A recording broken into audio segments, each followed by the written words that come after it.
Hey guys, so I have a very special guest with me today. This is Mr. Jeff Nicholson. He's the CMO of VaynerMedia and the CEO of Tracer, which is a data aggregation and analytics company. And welcome, Jeff. This is my first interview. This is the first time interviewing. Thanks for having me.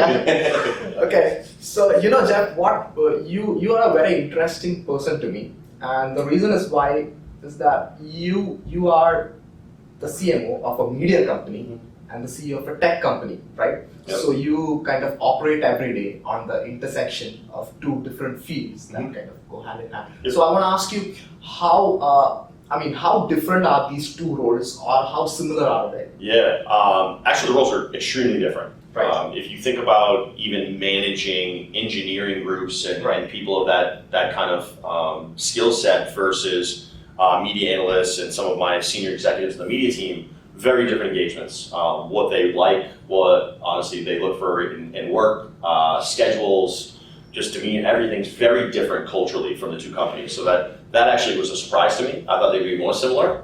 So that's been interesting and a learning curve for me. I'd say the similarities are obviously we're in the same offices, the companies know each other, we work together hand in hand.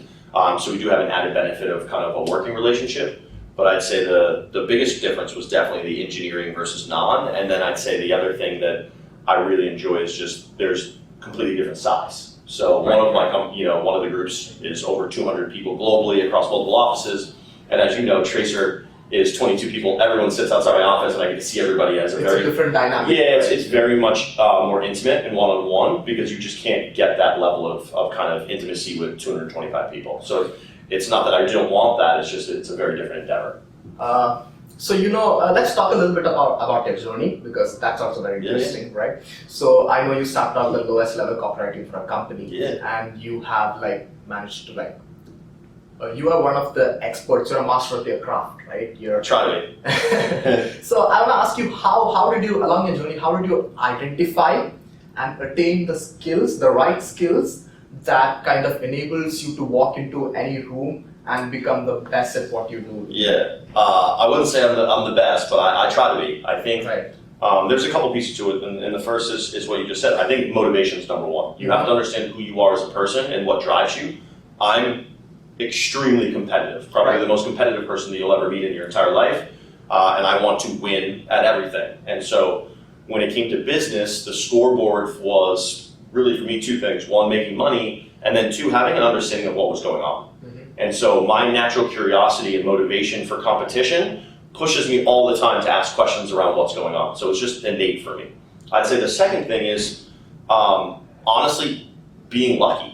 I fell into running ads. I was in private wealth and finance. I fell into running ads through a family friend and got a job opportunity as an entry-level ad ops, doing literally reporting. And I loved it. And so I think the second thing was being lucky enough to find an opportunity that I enjoyed. And then the third piece is really the passion for what I was doing. I think the biggest thing is as I started running ads, I really enjoyed it. And if you can find a topic that you're passionate about, it doesn't become work, it just becomes fun. And so I think a lot of it for me is knowing myself in competition and finding something I'm very passionate about, and putting those together gave me an opportunity to get, honestly garner all the skills that you would need to be successful in the industry over the last 10 plus years. So again, playing to your strengths is also something that worked for you, I think. Right? Yeah, oh yeah, absolutely. Yeah. So another question, what is one skill that you wish that you knew today or you want to learn now? Okay. I'd probably say I wish I was a better listener. I try to practice every day. I think that listening to other people and understanding truly what they need and what they want is a very hard skill, and I try to practice every day. And if my wife was here, she'd probably say I'm a horrible listener. But I think one of the reasons is even for her, trying to make sure that you listen to your partner and your family and do the right things by them. So every day I try to be a better listener.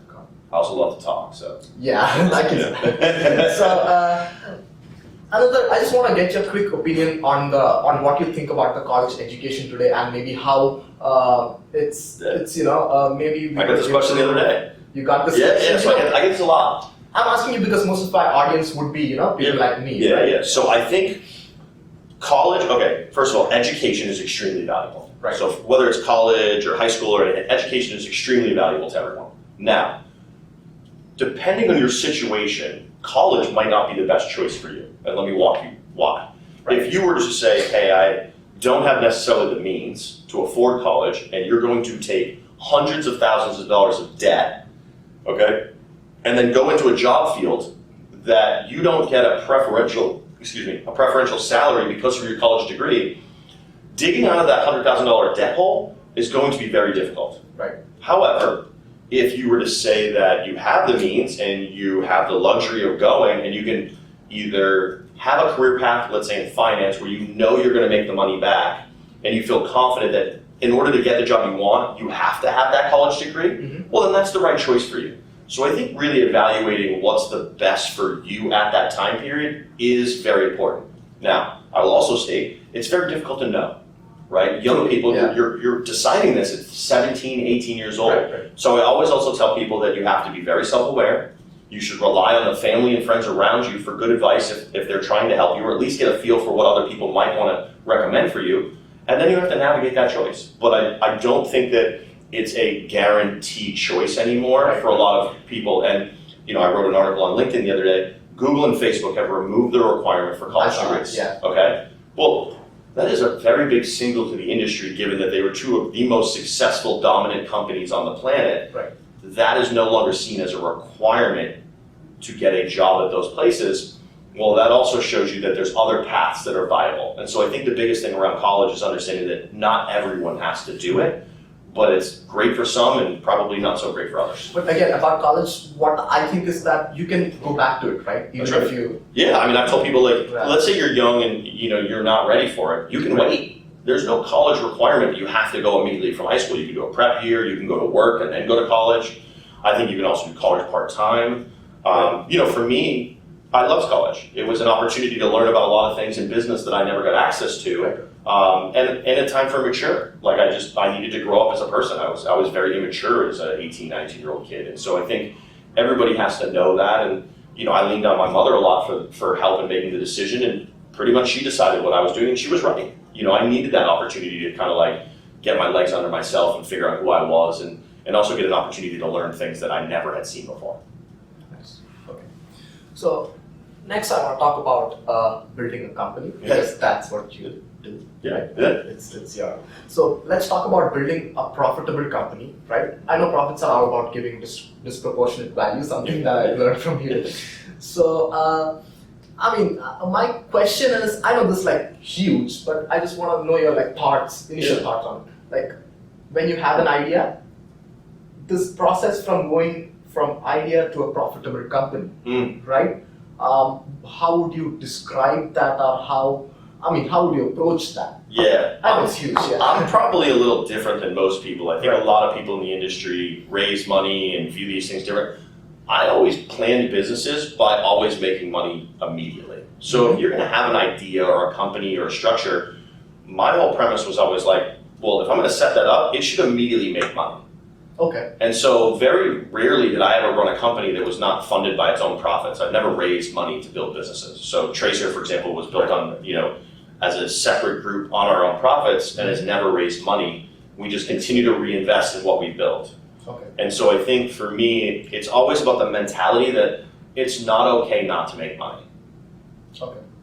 A lot of other people think it's okay. There are some of the largest companies in the world and they lose hundreds of millions of dollars every quarter. Okay? Are they ever going to get out of that hole? I don't know. There's a couple of recent IPOs. And so for me, I'm not saying that's wrong, because those are very successful companies and very successful people who have exited and made millions of dollars. But I just think my personal mentality in building businesses is always structure something that's going to make money immediately and then keep yourself accountable to making profit. But when you say making money immediately, I think it's a lot about positioning yourself and kind of communicating the value proposition, right? So that comes up initially, right? So before you kind of make that jump, what are a few things that... Well, one of the things you have to think about is just, I like to call it momentum management of a business, okay? So if we take Tracer, for example, what is the biggest thing for a technology company, okay, that has one client? I need diversity, right? If everyone's going to challenge my business and say, oh, well, you've partnered with Gary, Well, they're going to say, well, Gary's your business partner. He's obviously going to give you that business. Great. So the limitation for me is that I'm an internal view. Well, as soon as I sign another client externally that's an agency competitive to Gary, what have I done? Prove some credibility in the marketplace that now I can serve multiple clients. I'm an agnostic third party. Now, if you're going to manage the momentum of your business, are you going to charge the second client the highest price possible? Probably not. You're probably going to overservice them, okay? Tell them that, make it a mutual partnership, and then grow together. Because the client number 6 and number 7 are going to be larger, price tags than client number 2, most likely. And so that's even understanding the relationships and how you manage that to help grow the business as you move forward is a big deal. Okay. And Jeff has actually grown companies with like about 9 people and grown them to around 200, 250 people. How many people do you manage now? So I have over 200 at Vayner, Tracer's 22, and I built several companies before that were roughly 30, 40. Nice. So I mean, again, coming to building teams and companies. One question I have is, how do you gain the trust of your team and get them invested into your company as a that idea? Yeah, I mean, it's not easy to get people to. I think being a leader, getting a group of people galvanized together towards a mission is not easy. I'd say that my strategy is typically 2 things. Lead by example from an effort perspective. So no one at Tracer, I don't think, would ever say they outwork me. Maybe Leighton. Nobody. Maybe Leighton, but everyone else, I truly try to set a bar in which every employee at the company knows that I'm going to work hard so that they can appreciate that I'm there always doing that. And I think that gives a level of comfort and confidence that they're in a place that someone cares. I think the second thing is showing diligence and care about their careers. So one of the other things I do is making sure that you invest in them personally, not at a company level. You want to make sure that you as a person and everybody else at the company are individually getting what they need so they feel the attention and investment to them as a person. And then I think the third thing is transparency. I try to over-communicate, this, we have open Tracer company meetings in which anyone can ask me a question. We talk about everything from a revenue and client perspective, and everyone's fully committed to knowing how we're doing and also knowing that I will answer any question they ask. Okay. So, we talked about building a company and all that. So something that comes along with it is risk taking, right? Yes. And I know you love taking risks. And so I'll ask you, what is the biggest risk that you've taken so far and how did it play out? The biggest risk by far in my career was coming to Vayner. Yeah. So I came from a company called Social Code, which I was one of the largest spenders at Facebook, and I had a great job. I had a great business, I had large clients, and I didn't need to leave. But they weren't going in a direction that I could support, and I wanted to join a business that I felt aligned with where I was as a person, and I wanted a boss and mentor and friend in Gary, who I thought would help my career, and I wanted to work with other smart people. But it was a huge risk because I left a great job, and I came to a place that didn't run media. I really started pretty much at zero, and that was a huge risk given some of the other opportunities I had at Google and Oracle, and so it was by far the biggest risk. Another thing I just want to touch upon, you and Gary are very similar. Yes. We have a lot of similar energy. Energy. I think we have very similar principles around people. We care very deeply. He's extremely competitive like I am, not as competitive, but close. Yeah, close. But he's a lot worse at basketball, so. You've got it. Next, I want to talk about failures in recovery. Okay. Right. So, what are your thoughts on failing? Some people give up easily, and what are your opinion on failing and recovering from failures, and how to keep the motivation going? Yeah, I think there's a couple things. One, again, you have to know yourself and how you're motivated. So I love competition. You're going to lose sometimes, so you have to just learn that, and I think that's practice and how you deal with that. I think for me, the toughest failures are always the people ones. So I always try to revisit what happens with a failure with a person. Let's say a person quits, or let's say they didn't like their job, or let's say they didn't feel like they got the right coaching. Those things just destroy me. I always want everyone to have the best experience possible, and I take those very seriously. And I try to make sure that the failure drives improvement and isn't dragging me down. I never look at them as like, oh, I'm going to dwell on it. I look at it as like, okay, here's an opportunity to learn something. Why did this go wrong? And why am I never going to allow it to happen again? Right. I think and this mentality is also something that gets your employees invested in. 100%. Right. Yeah, I mean, I think when you just said it. Yeah, I think people know that I care. I mean, you can't not Obviously. feel that, and I think that, you know, especially in failure, client failures or performance, that stuff is not even close to the level that takes impact on me from a failure in regards to humans. And so I also think you need to understand what types of failures will have different reactions to you. Because, I mean, we could lose a client, for example, and I'm going to obviously review what happened, why it happened. Maybe we did nothing wrong. That failure, won't nearly impact me as much as if someone feels like they didn't get the coaching they wanted. That would completely change how I operate and make sure that we're addressing that immediately versus something on a client basis probably wouldn't have as much impact. You know, when you say it, I think that is something that plays a major role in differentiating you from others and makes you so great, right? Okay, so final question. Please. What is your advice to a 20-year-old starting off like me? What would you tell 20-year-old Jeff? Yeah. Give me 3 things. 3 things for 20-year-old Jeff. Yeah. 1, be nicer. I think as a young kid, I was very immature and almost too competitive. And I think that just being nicer and understanding that network and everybody I was going to meet is something that could help me. So that'd be 1. 2, to continue to have the passion that you always have. I think one of the rare things for me is that I'm as excited today as I was a 20-year-old, and I think I would tell myself to make sure that I do that and teach other people that. And then the third one I would probably say is just enjoy it. I think a lot of the time you go through life and people are always looking oh, what do I want, versus just enjoying what they have and what they're doing. And I really enjoy my job a lot more now than I did back then, and I wish I enjoyed it more.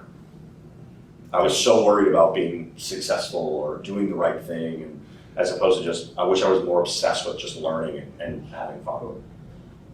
Cool? Yeah, thank you so much, Jeff. Thank you. I really appreciate it. Absolutely. And you should follow Jeff on Instagram and LinkedIn. He's really active on LinkedIn. That's right, Jay Nicholson. Right. So Please. I'll link it in the description. Right. Yeah. Thank you so much. Appreciate it.